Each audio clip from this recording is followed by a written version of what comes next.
Cyclone MMA. What's going on, everybody? My name is Mason from Cyclone MMA, and welcome back to another video. Today we're talking all about UFC 315. We're gonna preview these fights, and then I'm gonna give you my picks. And we're gonna start right at the early prelims. We're gonna work our way up. I'm gonna go kind of quick through these early prelims because I feel like you guys want to talk about this banger main card. It's a pretty weak card. I'm sorry. I know someone keeps getting upset with me for saying that. I'm sorry. I say it as I see it.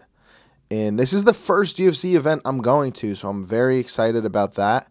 I just wish they had some juicier fights for the Montreal people. I live in Vermont, so it's like an hour and a half from where I'm at. So I'm excited. We got Brad Katona versus Bekset Almakin. Brad Katona, the more experienced fighter, he's the underdog here. Almakin has one fight in the UFC, and it's against Umar Nurmagomedov. That's a rough first task. I didn't look too much into why that one happened, but obviously he lost. He landed 5 strikes in that fight. That's the only thing I have really to look at. I didn't look at any of his regional fights or anything like that. I feel like if Brad Katona fought Umar, he's landing more than 5 strikes. I think he's got so much experience. I don't know why I said so much decisions there. But I'm going to take the experience here. I'm going with Brad Katona. I think he can grind it out. He never really looks bad in his fights. Like, if he loses, he gets outworked a little bit, but he's always got a fighting chance in there. So I'm taking Brad Katona to get it done, probably by decision. You got Daniel Santos versus Jung Young Lee. Tough one. It's Santos moving up to featherweight. Minus money here, minus 110. It's a pick 'em. It's, you put money on either of them. It's a flip of a coin. For that reason, oh man, I don't even know, dude. This is gonna be a good fight. It's gonna be a striking battle. I'm probably going with Jung Young Lee. I think I'll take the natural featherweight. Santos isn't even like a big bantamweight. Jung Young Lee has got a loss recently here. He got knocked out, but like, I'm betting on him being the bigger guy and bullying around Santos. So give me Jung Young Lee. That's one I keep going back and forth on. I'll take Jung Young Lee by decision, though. Marc-Andre Barriault versus Bruno Silva is actually a really fun fight. This isn't one where it's like the winner is going to fight for the title. Right now, I think MAB is the favorite. It's not really showing here.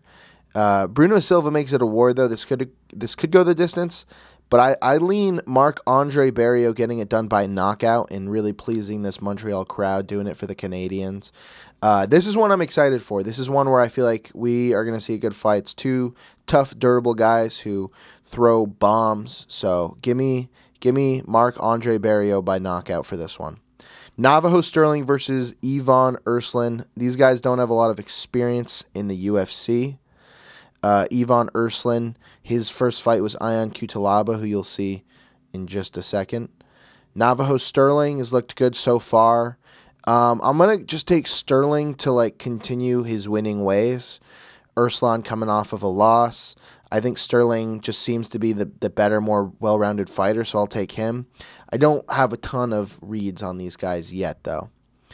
They're both kind of new to the UFC here.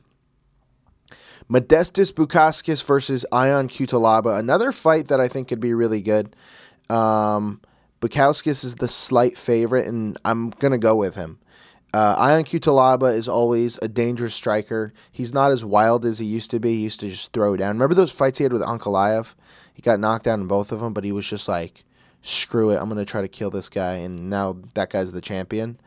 Yeah, I like Modestas Bukauskas' chance here. I think he has more ways to win. I think it is going to be a striking battle, and I think it's going to be one where the more measured, technical guy in Bukauskas is going to win. So give me Bukauskas by probably decision. I think there's going to be a lot of decisions on this card. Jessica Andrade versus Jasmine Jasudavicius. I was surprised to find that Jasmine's older. Let me Google that and make sure I'm not full of shit here. If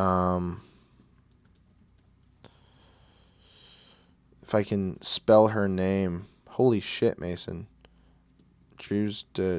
Alright, we got there. She is 36 years old, and I don't know why this is a tangent I feel the need to go down. but we're going down. Jessica Andrade is 33. So, yeah, it's like Andrade in my head is 10 years older than Jasmine, and that's not the case. Jasmine, a minus 290 favorite. I think that's a good line. Jasmine represents the type of fighter who Jessica Andrade in the state of her career is going to lose to. Someone who's going to grind out, a wrestling-heavy style, someone who can stay safe on the feet. Because that's the thing, Jessica Andrade can knock out anyone in this division if she lands the right punch. But as the fights go on and as she gets older, I feel like that power is going away a bit. She's not landing that punch as often as she used to. And so for that reason, I'm taking JJ by decision. I think she's going to grind it out. It's going to be one of those fights, I think, where she gets her to the cage, does some chain wrestling, comes away with a victory. And Jessica Andrade is, in her losing ways once again. I feel bad. I like Jessica Andrade. I'd like to see her get in that win column and stay there, but she kind of is like a 50-50 flip of a coin fighter right now. She's fighting these really good up-and-coming fighters, and she's going to lose a lot of those, unfortunately. So give me JJ by decision. Mike MacLeod versus Charles Radke. Radke had fought Prates and got knocked out by him recently, and that's a brutal name to find in your resume. There's Carlos Prates, the fighting nerd. I know he just lost to Ian Gary, but dude's dangerous. Mike MacLeod last time out lost.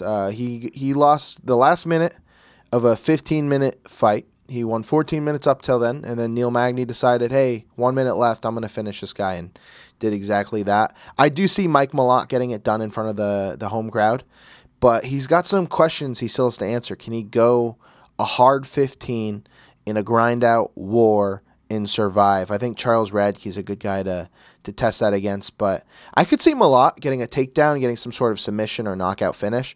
I would take him by knockout. I think he's really good on the feet. I do think he's probably going to be more patient after, he was styling on Neil Magny until he got finished. And I think he tired himself out. So probably a more measured Mike MacLeod. Could go the distance, but give me Mike MacLeod by knockout. Benoit Saint Denis versus Kyle Prepelic. Let me take a drink of water here.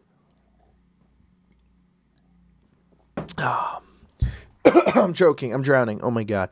Benoit Saint Denis versus Kyle Prepelic. If you're betting on this card, just sprinkle Kyle Prepelic by knockout. If you're a plus... Oh, my God. I'm sorry. I don't know why I'm dying right now. This water is just so spicy. Kyle Prepelic was in the UFC before. He was 0-2. Lost to Austin Hubbard and another guy. I do think he's going to lose his fight. He should lose his fight. It's a last-minute replacement. A local Canadian. And they're just like, hey, you want to fight Benoit Saint Denis, the number 13 ranked guy in the best division in the UFC? And he's like, sure. If he wins this, think about that, dude. Top 15 in the lightweight division, a UFC contract waiting for you. I would toss money by Kyle Prepelic by knockout just because Benoit Saint Denis on a 2-fight losing streak. He lost to Poirier and then Manny Moicano. Got finished in both of those. So there's some chin questions there. Benoit should get this done. I really do think he should. He probably will. But if you're giving me plus 650 money line, I'm curious what that knockout method of victory bet would be for Kyle Prepelic. You're looking at probably plus 1,000, something like that. So you drop $10 on that, win $100 on that. I don't hate that, dude. I don't hate that. But obviously, I'm taking Benoit Saint Denis, and I'm taking him by, I think, knockout. I think he's going to finish the dude. Alexa Grasso versus Natalia Silva. I'm taking Natalia Silva. Grasso's got some explaining to do after that fight against Valentina Shevchenko. I know Valentina Shevchenko's good, but Alexa Grasso had this upward trajectory where she was the next gal. She was the champion. And then you lose a trilogy to an older fighter, a legend, I will say, but an older fighter like Valentina Shevchenko, who everyone thought was on her way out. It seemed like either Alexa Grasso got worse or Valentina Shevchenko got a lot better, or both. So I'm taking Natalia Silva. I'm taking the person who's riding that wave right now. But Alexa Grasso could win this one and say, hey, no, I had an off night. It is what it is. Give me a title shot next. But give me Natalia Silva. I like the step that she's been taking. And I feel like this is the next step to being a champion. I think a win here, she beats the #1 fighter in the flyweight division. I think she's looking at a title shot here soon. Jose Aldo versus Ayman Zahabi. I'm excited for this fight. This will be interesting. This is a weird one. I have a tough time having a read on here. It's like I always want to pick against Aldo because he's got on some losing streaks, and it's like, when is the floor just gonna just fall out and Aldo's gonna just go on this crazy losing streak, like a 6 or 7 fight, like Tony Ferguson, Jeremy Stevens-esque losing streak, and he just stays. He stays with these young bucks.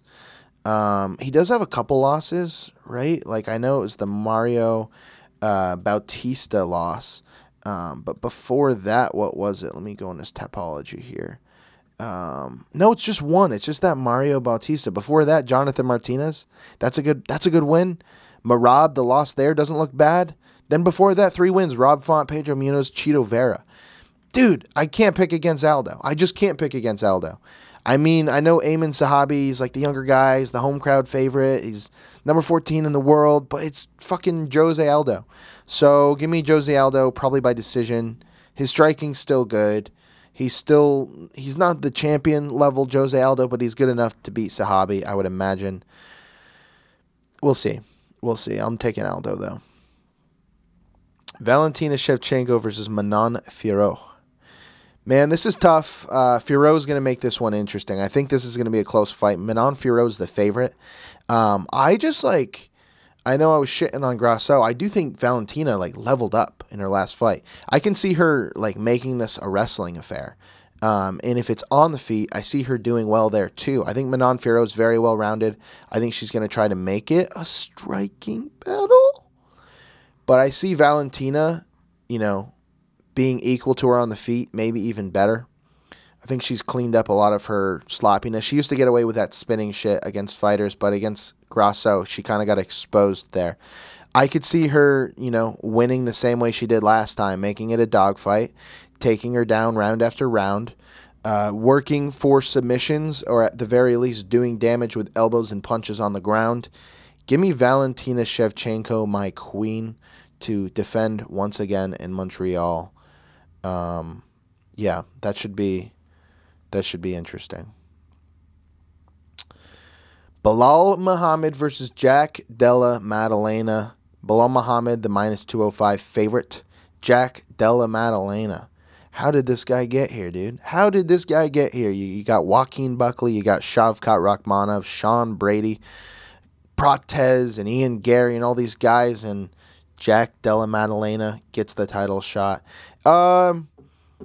I don't think he's undeserving. I think he's got enough strung together. I do think Belal Muhammad's going to win this fight. I think Belal Muhammad, one of these guys eventually will take him out.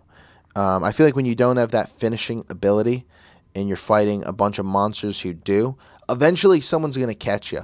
It might be a Shavkat. It might be a Joaquin Buckley. Might be an Ian Gary. I don't think Jack Della Maddalena is that guy. I think he's good enough to make this a fun fight. Jack Della Maddalena doesn't get dog walked. I will say, though, I've seen fights where Jack Della Maddalena has a really, really close decision. And I even thought he lost to Basil Havez. That guy came out of nowhere. And I thought he low-key beat Jack Della Maddalena. I think he was able to control him against a fence for a lot of the fight. I think Belal Muhammad is going to do that and then some. If Havez is able to do that, Belal Muhammad for sure is going to be able to do that.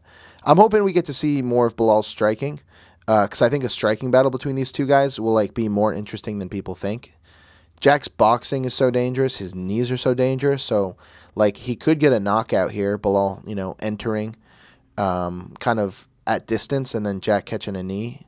It's kind of what happened against Gilbert Burns when Jack fought him, and that's the thing. Jack is he's a dog. He really is. He was getting beaten in that Gilbert Burns fight, and he stayed composed, caught him with a knee, got the finish. He had a broken hand in that too. I like Jack Della Maddalena, but I just don't think he's that guy. I don't think he's that guy yet. I don't think he's going to beat Belal Muhammad. I think he can win a lot of fights in the top 5, but I don't think he takes the champ down. I think Belal Muhammad wins, and I really need to see that Belal Muhammad versus Shavkat Rakhmonov fight.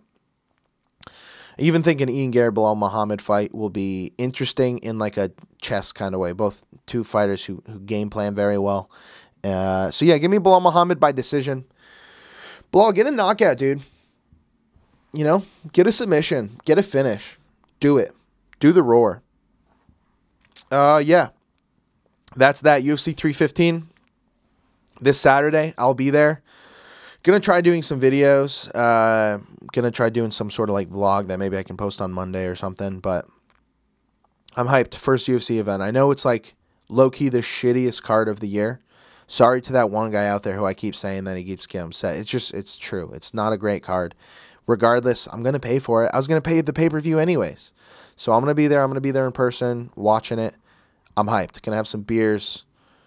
Root for my girl, Valentina. So that's that, guys. Hope you enjoyed this video. If you did, be sure to leave a like below, subscribe below. We're talking MMA most days on this channel. I mean, we're always talking about MMA, but I post most days sometimes. Sometimes I'm lazy and I don't post for a long time. We post whenever the heck I want to, okay? I'm just talking now. I got to end this video. Peace out.